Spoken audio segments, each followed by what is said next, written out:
स्वागत है आप सभी का हमारे चैनल पर। पिछली जो क्लास थी हमारे प्रत्यय अध्याय की, उसमें हमने तद्धित प्रत्ययों पर चर्चा करी थी कि ये वे प्रत्यय हैं जो संज्ञा सर्वनाम विशेषण अव्यय के अंत में प्रयुक्त होते हैं। फिर हमने एक एक करके तद्धित प्रत्यय के 5 भेद हमने देख लिए थे। कौन कौन से? कर्तृवाचक तद्धित प्रत्यय जो कि कर्ता शब्दों का निर्माण कर रहे थे, जहाँ पर हमने उदाहरण में देखे थे जैसे कि car Pratyaya, are Pratyaya, era और हारा, जिसमें हमने उदाहरण देखे थे स्वर्णकार, कुंभकार, सुनार, घसेरा, लकड़हारा। फिर दूसरा भेद देखा था हमने भाववाचक तद्धित प्रत्यय जो कि आपकी भाववाचक संज्ञा शब्दों का निर्माण कर रहे थे। वहाँ पर हमने कुछ प्रत्यय देखे थे जैसे कि आई, आपा, आस, ई, इमा, अत, औती, ता, त्वय, पन। इस प्रकार से हमने फिर उनके उदाहरण भी देखे थे जैसे कि बुराई, भलाई, लाली, सफ़ेदी, व्यक्तित्व, पुरुषत्व, बचपन, अपनापन, मधुरता, बपौती, मिठास, मधुरिमा। इस प्रकार से हमने कुछ उदाहरण भी वहाँ पर देखे थे। फिर हमने तीसरा जो भेद है उस पर चर्चा करी थी, संबंधवाचक तद्धित प्रत्यय जो कि आपके संबंध बताने वाले शब्दों का निर्माण करता है। वहाँ पर हमने 2 प्रत्यय देखे थे, हाल, आल और एरा, जिनके हमने उदाहरण भी देखे थे, ननिहाल, ददेहाल, ममेरा, चचेरा। फिर हमने जो चौथा भेद है उसकी चर्चा करी थी, विशेषण बनाने वाले तद्धित प्रत्यय जो कि मुख्यतः गुणवाचक विशेषणों का निर्माण कर रहे थे। वहाँ पर हमने कुछ प्रत्यय देखे थे जैसे कि आ, आलू, इत, ई, इष्ट, इल, ईला, ए, ईय, उक, एला। हमने उनके उदाहरण भी देखे थे जैसे कि प्यासा, भूखा, ठंडा, दयालु, कृपालु, रसीला, पथरीला, जहरीला आदि। फिर हमने 5वां जो था आपका भेद वह देखा था ऊनता या लघुता वाचक तद्धित प्रत्यय जो कि बड़े शब्दों से छोटे शब्दों का निर्माण कर रहा था जैसे कि लाठी से लठिया, खाट से खटिया, पत्र से पत्रिका। इस प्रकार से हमने उदाहरण देखे थे। अब हम यहाँ पर चर्चा करेंगे तद्धित प्रत्यय के जो हमारे 2 भेद बच गए थे, उनमें से 6वां भेद है हमारे पास तद्धित प्रत्यय का स्त्रीवाचक तद्धित प्रत्यय। ये क्या करते हैं? तो देखिए, ये पुल्लिंग शब्दों से स्त्रीलिंग शब्दों का निर्माण करते हैं। जब ये प्रत्यय संज्ञा सर्वनाम विशेषण अव्यय के अंत में लगते हैं तो ये स्त्रीवाचक जो शब्दों का निर्माण करते हैं आपके पुल्लिंग शब्दों से। यहाँ पर कौन कौन से प्रत्यय हैं? तो देखिए, पहला प्रत्यय है आपका ई प्रत्यय। इसके उदाहरण देखते हैं तो देखिए, दादा के साथ में ई प्रत्यय जुड़कर बनाता है आपका दादी। इसी प्रकार से नाना के साथ में ई बनाता है नानी, देव प्लस ई देवी और घोड़ा प्लस ई घोड़ी बनाता है। दूसरा प्रत्यय है इसमें आ प्रत्यय। इसके उदाहरण देखते हैं तो देखिए, इसके उदाहरण है सुत प्लस आ सुता, अनुज प्लस आ अनुजा, प्रिय प्लस आ प्रिया, शिष्य प्लस आ शिष्या और छात्र प्लस आ छात्रा। तीसरा प्रत्यय है इसमें आइन प्रत्यय। इसके उदाहरण देखते हैं तो देखिए, पंडित प्लस आइन पंडिताइन, ठाकुर प्लस आइन ठकुराइन, मुंशी प्लस आइन मुंशियाइन। तो देखिए, यहाँ पर शय के साथ में छोटी ई की मात्रा आएगी, मुंशियाइन। फिर नाई प्लस आइन नाइन, चौधरी प्लस आइन चौधराइन। इसी प्रकार से अगला प्रत्यय देखते हैं तो इसमें अगला प्रत्यय है आपका आनी प्रत्यय। इसके उदाहरण देखते हैं तो देखिए, इसके उदाहरण कौन कौन से हैं?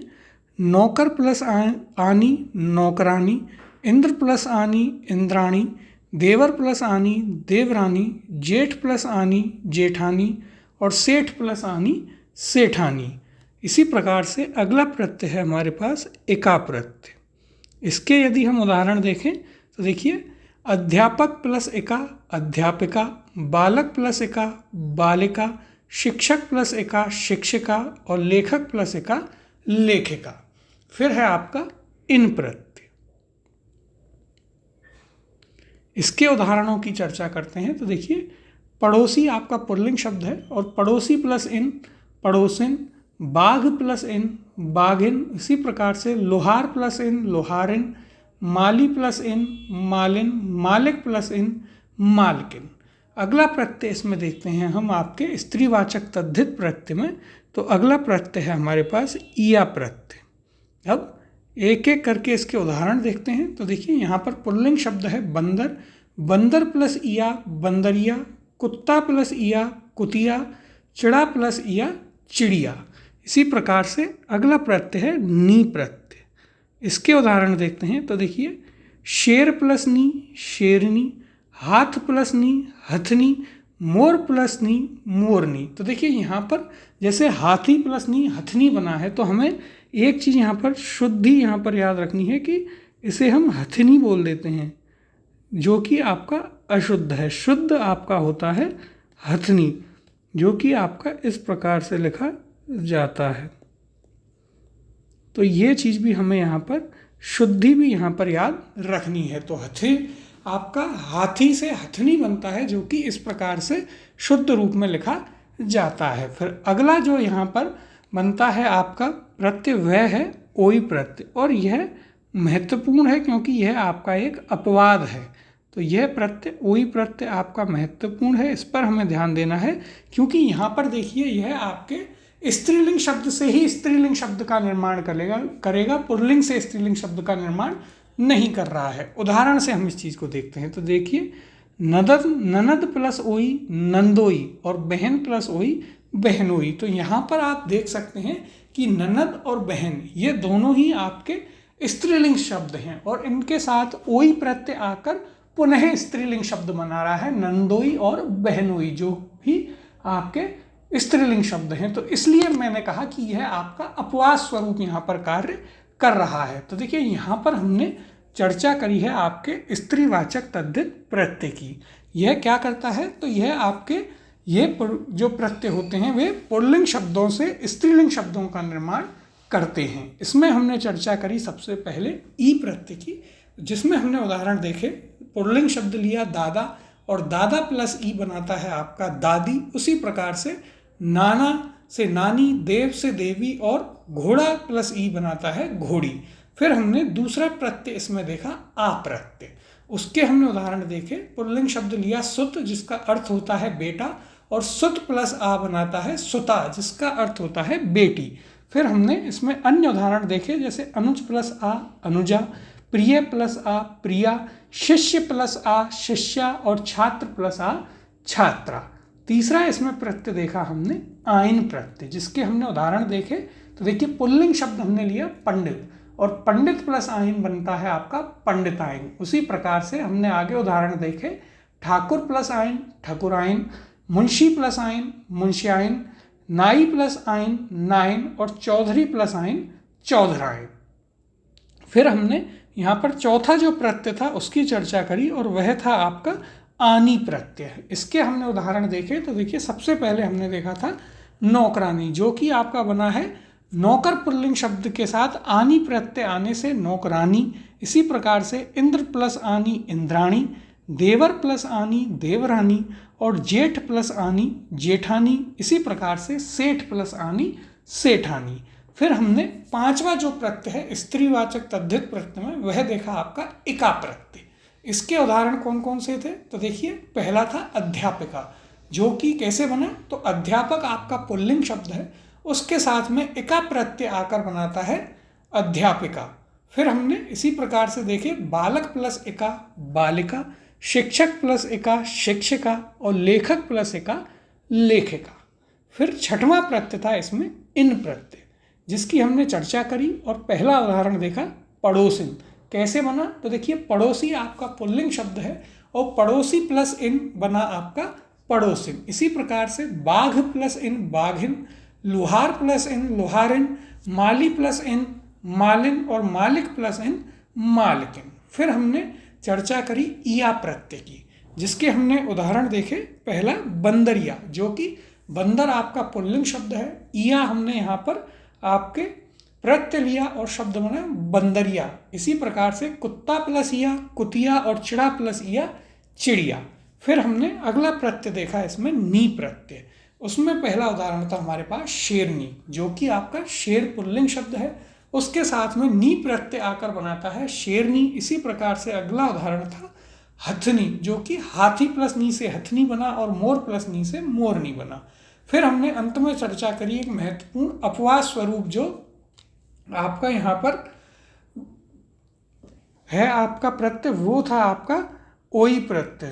तो उसमें क्या उदाहरण थे? पहला तो अपवाद ये था, तो वो आपका अपवाद क्यों है? क्योंकि स्त्रीलिंग से ही स्त्रीलिंग शब्द का निर्माण कर रहा है, जैसे ननद प्लस ओई नंदोई और बहन प्लस ओई बहनोई। तो इस प्रकार से यह आपका हमने स्त्रीवाचक तद्धित प्रत्यय देखा। अब इसके बाद हम चर्चा करते हैं हमारे जो 7वां भेद है आपके तद्धित प्रत्यय का, वह है आपका अपत्य या फिर संतानवाचक तद्धित प्रत्यय। इसकी हम यहाँ पर चर्चा करेंगे। तो देखिए इसके हम इसमें एक नोट देखते हैं। तो देखिए हमारा नोट क्या कहता है। तो हमारा नोट यहाँ पर कहता है कि देखिए नोट हमारा क्या कह रहा है। नोट कह रहा है कि एक ए ई ए और ये जो प्रत्यय हैं ये आपके दो काम करते हैं। कौन कौन से दो काम करते हैं? तो देखिए पहला तो ये क्या करते हैं कि ये प्रथम वर्ण में उपस्थित स्वर को दीर्घ बना देते हैं। जैसे ए या आ है तो उसे आ बना देंगे, ई या आई है तो उसे ऐ बना देंगे, और ऊ आई बना देंगे, और ऊ और ओ है तो उसे औ बना देंगे। तो यह हमें याद रखना है आपके पहला जो ये काम करते हैं। फिर दूसरा काम क्या करते हैं आपके ये 6 प्रत्यय कौन कौन से? एक के ए ई ए और ये। तो दूसरा काम ये करते हैं कि अंतिम जो वर्ण है उसमें उपस्थित स्वर का लोप कर स्वयं वहाँ पर जुड़ जाते हैं। दूसरा काम यह करते हैं। तो यहाँ पर हमारा जो नोट है वह क्या कहता है कि आपके पास 6 प्रत्यय हैं। कौन कौन से? एक ए ई और ये 2 कार्य करते हैं। कौन कौन से? पहला तो ये कि प्रथम वर्ण में उपस्थित स्वर को ये दीर्घ कर देते हैं, जैसे कि जो हमने संधि में चर्चा करी थी दीर्घ स्वर संधि की, उसी प्रकार से करते हैं कि ए या आ है तो आ में बदल देंगे, ई या ए है तो आई में बदल देंगे, और ऊ या ओ है तो आपका उससे औ में बदल देंगे। और दूसरा कार्य क्या करते हैं कि अंतिम वर्ण में उपस्थित स्वर का लोप कर स्वयं जुड़ जाते हैं। जैसे हम उदाहरणों से भी इन दोनों कार्यों को समझेंगे कि कैसे ये कार्य हो रहे हैं। फिर एक और चीज़, जिनमें आपका एक प्रत्यय लग जाता है तो वह बनाता है उनको विशेषण, और जिनमें यह प्रत्यय लग जाता है तो वह उन्हें भाववाचक संज्ञा बना देता है। और ए ई ए ये जुड़ करके क्या बनाते हैं? ये अपत्यवाचक बना देते हैं, या फिर अपत्य या संतानवाचक तद्धित प्रत्यय बना देते हैं। तो ये चीज़ हमें यहाँ पर याद रखनी है। अब देखिए इनके हम उदाहरण करते हैं, उदाहरणों से समझते हुए चलेंगे। जैसे कि हमने एक प्रत्यय लिया है, तो देखिए यह हमने चर्चा करी है विशेषण में बदल देता है। तो जैसे अध्यात्म प्लस एक आध्यात्मिक, अर्थ प्लस एक आर्थिक, काय प्लस एक कायिक, इतिहास प्लस एक ऐतिहासिक, जीव प्लस एक जैविक, वेतन प्लस एक वैतनिक, और भूत प्लस एक भौतिक। तो आप देख सकते हैं कि यह जो एक प्रत्यय है यह सभी इन शब्दों को विशेषण में बदल दे रहा है। जैसे कि यदि आप देखेंगे आध्यात्मिक, तो देखिए यहाँ पर हमारे जो ये 2 कार्य कर रहे हैं वो भी सिद्ध होते हैं कि प्रथम वर्ण में उपस्थित स्वर को दीर्घ कर देते हैं। यहाँ पर आपका ए था तो ए बदल गया आपका आ में। फिर दूसरी चीज़ यह क्या कह रहा है कि अंतिम वर्ण में उपस्थित स्वर का लोप कर स्वयं जुड़ जाते हैं। तो देखिए स्वर का लोप हो गया, आध्यात्म के साथ में एक आ गया है, यहाँ पर ई का लोप हो गया है, और यह हमने देखा कि ये दोनों ही कार्य यहाँ पर कर रहा है। जो मैंने आपसे चर्चा करी थी कि इसे हम उदाहरण से और अच्छे से समझेंगे, तो अब आपको यह उदाहरण के माध्यम से अच्छे से समझ में आया होगा। इसी प्रकार से आप अर्थ प्लस एक में देख सकते हैं। तो पहले उसने दीर्घ किया, अर्थ से आर्थिक यहाँ पर बना दिया है, और ये सभी विशेषण हैं। जैसे कि आध्यात्मिक व्यक्ति, आर्थिक स्थिति, ऐतिहासिक घटना, भौतिक विज्ञान, तो ये सभी इसकी विशेषता बता रहे हैं। जैसे विज्ञान की विशेषता भौतिक हो गई, घटना की विशेषता ऐतिहासिक हो गई, स्थिति की विशेषता आर्थिक हो गई, और व्यक्ति की विशेषता आध्यात्मिक हो गई। तो इस प्रकार से यह चीज़ भी हमें समझ में आती है कि यह विशेषण का निर्माण कर रहा है। फिर देखिए जो ए है आपका वह किस प्रकार से यहाँ पर संधि कर रहा है, वो आपके प्रत्यय बना रहा है। तो देखिए जैसे जिन से बना जैन, शिव से बना शैव, मुनि से मौन, रघु से राघव, सम से सम्य, और यहाँ पर आपका यह प्रत्यय जुड़ा है, यह आपका यह प्रत्यय जुड़ा एक से एक के। इसी प्रकार से देखिए ई जब हम देखेंगे तो यहाँ पर वाल्मीकि से बना वाल्मीकि, भागीरथ से भागीरथी, यहाँ पर बड़ी ई बना, फिर विदेह से विदेही, और आपका मिथिला से मैथिली। तो यहाँ पर इन उदाहरणों से आप देख सकते हैं कि कैसे ये प्रत्यय कार्य कर रहे हैं, और ये दो कार्य कर रहे हैं। पहला क्या, तो देखिए कोई भी आप उदाहरण ले लीजिए, जैसे कि वाल्मीकि में आपका वाल्मीकि प्लस ई, छोटी ई आई, तो यह आपका वाल्मीकि को इसने वाल्मीकि बनाया। यहाँ पर आप देख सकते हैं इसे दीर्घ कर दिया, और इसमें कै में जो है ई का लोप हो गया, जो कि आपका वाल्मीकि यहाँ पर बन चुका है। तो यही हम इन उदाहरणों से समझे हैं। जैसे कि बाकी के भी जो उदाहरण हैं उनसे भी आपको यह चीज़ समझ में आई होगी। यहाँ पर जो ये वाला है, इसमें देखिए आपके पास स्वर नहीं है, इसलिए यह आपका लोप नहीं हो पाया, और यहाँ पर इससे जो पहले वाला अक्षर था, वह वर्ण था, वह आपका किस में बन गया, वह आपका तब्दील हो गया यहाँ पर हलंत में या फिर अर्ध वर्ण में, और यह वहाँ पर आया है। अब देखिए आगे हम चर्चा करते हैं इसमें से ए प्रत्यय की। तो हमारे पास यहाँ पर है ए प्रत्यय, इसकी हम चर्चा करेंगे। तो देखिए उदाहरण से समझते हैं, जैसे मनु प्लस ए। तो देखिए यहाँ पर हमें पता है कि यह पहले इसे दीर्घ कर देगा ए, तो देखिए यह आपका मान में बदल गया, और ए जो है यह यहाँ पर अपना लोप करेगा और शब्द बनता है मानव। अब इसी प्रकार से आप देखिए तो धनु प्लस ए दानव, रघु प्लस ए राघव, यदु प्लस ये यादव, लघु प्लस ये लाघव, मधु प्लस ए माधव, और गुरु प्लस ए गौरव। उसी प्रकार से सिंधु प्लस ए सेंधव, पांडु प्लस ए पांडव, सिंधु प्लस ए सेंधव बना, कुरु प्लस ए कौरव, विष्णु प्लस ए वैष्णव, और सुष्ठु प्लस ए सौष्ठ बना। फिर हम यदि यहाँ पर देखें तो देखिए ई प्रत्यय, लेकिन उससे पहले एक और उदाहरण यहाँ पर है, शुचि प्लस है शौच बनता है। फिर देखिए ई प्रत्यय, इसके उदाहरण हैं शरथ प्लस ई सारथी, दशरथ प्लस ई दशरथी, मरुत प्लस ई मारुति। फिर ई प्रत्यय है हमारे पास बड़ी ई प्रत्यय, इसे देखते हैं तो देखिए जनक प्लस ई जानकी, पर्वत प्लस ई पार्वती, पंचाल प्लस ई पांचाली, और गंधार प्लस ई गांधारी। तो यह आपका यहाँ पर गांधारी होगा, ना कि गंधारी। इसी प्रकार से ए प्रत्यय को देखते हैं। तो देखिए ए प्रत्यय क्या क्या उदाहरण बनाता है, तो गंगा प्लस ए गांगे, राधा प्लस ए राधे, अंजनी प्लस ए आंजनेय, कुंती प्लस ए कौंतेय, आग्नि प्लस ए आग्नेय। तो ये इसके उदाहरण हैं। इसके अन्य देखिए यदि हम ए जो है हमारा उसके उदाहरण देखें तो यह भी आपका ए जो प्रत्यय है उसके उदाहरण है पथ प्लस ए पाथे, अतिथि प्लस ए अतिथेय।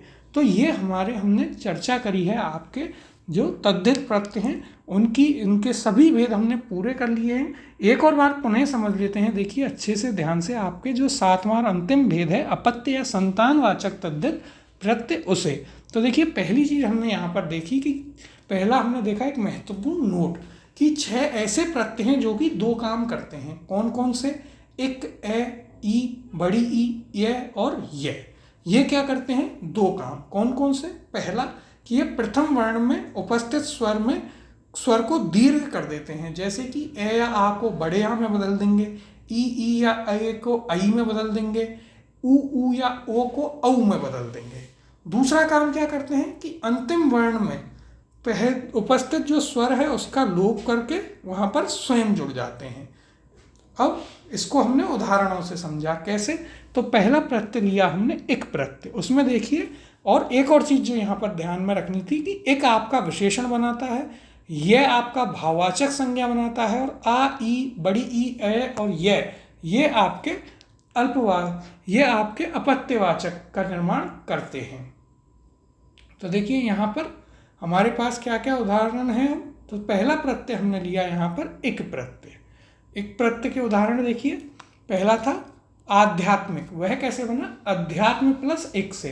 तो पहला काम क्या करेगा, एक प्रत्यय प्रथम वर्ण में उपस्थित स्वर को दीर्घ बना देगा, तो ए को उसने क्या बना दिया, आ।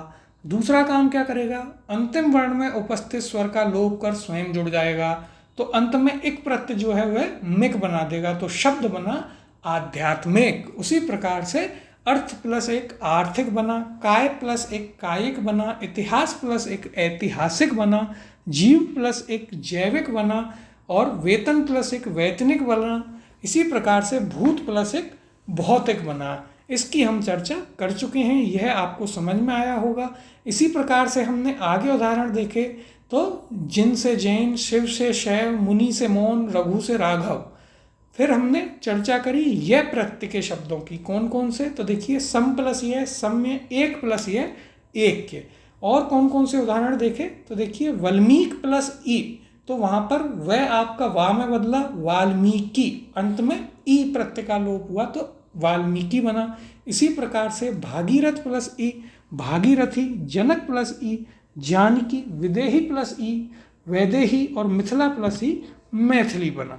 फिर हमने अप्रत्यय के जो शब्द हैं देखिए उनकी चर्चा करी है यहाँ पर, जो कि यह रहा, मनु प्लस ए मानव बना। उसी प्रकार से धनु प्लस ए दानव, रघु प्लस ए राघव, यदु प्लस ए यादव, लघु प्लस ए लाघव, और मधु प्लस ए माधव, एवं गुरु प्लस ए गौरव बना। फिर हमने सिंधु प्लस ए से सैंधव, पांडु प्लस ए से पांडव, गुरु प्लस ए से गौरव देखा, कुरु प्लस ए से उसी प्रकार से कौरव बना, विष्णु प्लस ए से वैष्णव बना, और सुष्टु प्लस ए से सौष्ठव बना। उसके बाद हमने ई प्रत्यय की चर्चा करी, उसमें कौन कौन से उदाहरण देखे, तो जनक प्लस ई जानकी, पर्वत प्लस ई पार्वती, पांचाल प्लस ई पांचाली, और गंधार प्लस ई गांधारी। इसी प्रकार से गंगा प्लस ए प्रत्यय देखा, तो वहाँ पर हमने उदाहरण देखे, गंगा प्लस है गांगे, राधा प्लस है राधे, अंजनी प्लस है आंजनीय, कुंती प्लस है कौंते, और अग्नि प्लस है आग्नेय। इस प्रकार से हमने यहाँ पर ये उदाहरण देखे, और इसी के साथ में हमने अपना प्रत्यय अध्याय जो है उसे पूरा कर लिया है। इस अध्याय में हमने चर्चा करी थी कि प्रत्यय क्या होते हैं, किन उनके दो मुख्य भेद देखे आपने, कौन कौन से, तो कृत प्रत्यय और तद्धित प्रत्यय। उसके बाद हमने कृत प्रत्यय के 5 भेद देखे, तद्धित प्रत्यय के 7 भेद देखे, उन भेदों में भी कौन कौन से प्रत्यय आते हैं और कौन कौन से शब्द उनके उदाहरण बनते हैं, उनकी भी हमने यहाँ पर चर्चा करी। तो ये आपको काफ़ी अच्छे से प्रत्यय अध्याय जो है वह समझ में आया होगा।